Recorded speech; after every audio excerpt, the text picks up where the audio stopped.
एक एक पल, एक एक घड़ी, एक एक समय, एक एक नक्षत्र का शिव महापुराण में वर्णन है।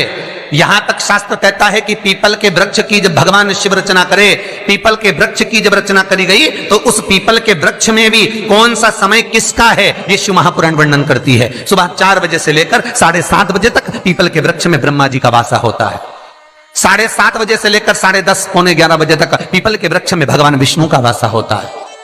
10:30 बजे से लेकर पीपल के वृक्ष में 11:30 बजे तक पितरों का वासा होता है।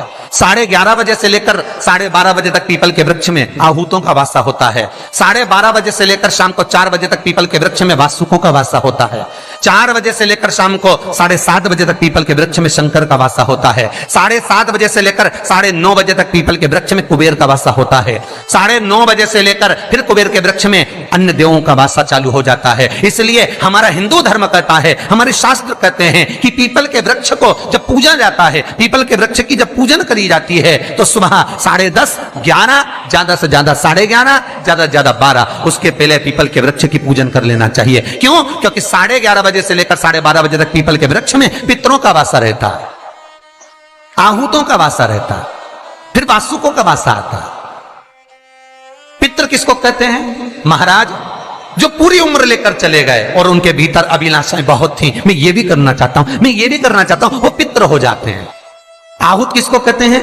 जिस माता के गर्भ में बच्चा जन्म ले और मर जाए, या 6 महीने का गर्भ धारण करने के बाद अवर्षण हो जाए, जीव पड़ने के बाद 6 महीने के बाद अगर बच्चा गर्भ में भी शांत हो जाता है, कुंवारी अवस्था में शांत हो जाता है, जिसका विवाह नहीं हुआ ऐसा बच्चा जब शांत हो जाता है, अधोगति में कोई मर जाता है, सुसाइड कर कर एक्सीडेंट में किसी भी रूप में मर जाता है तो वो आहूत कहलाता है।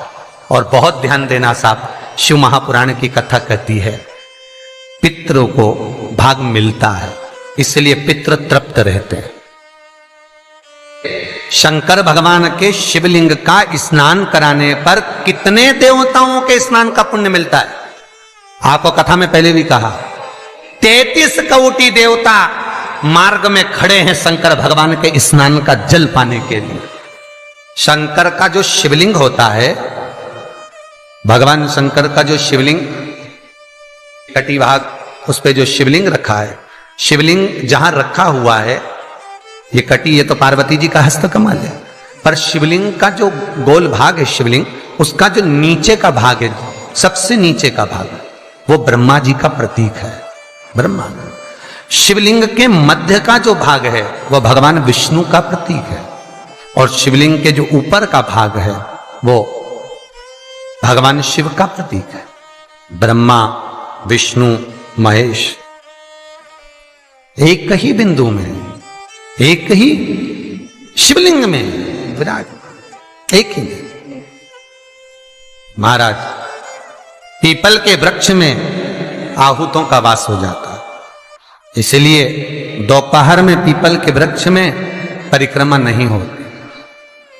शाम को शंकर जी का वासा हो जाता है, इसलिए शिव जी की परिक्रमा शाम को नहीं होती, क्योंकि शंकर की परिक्रमा नहीं लगती है।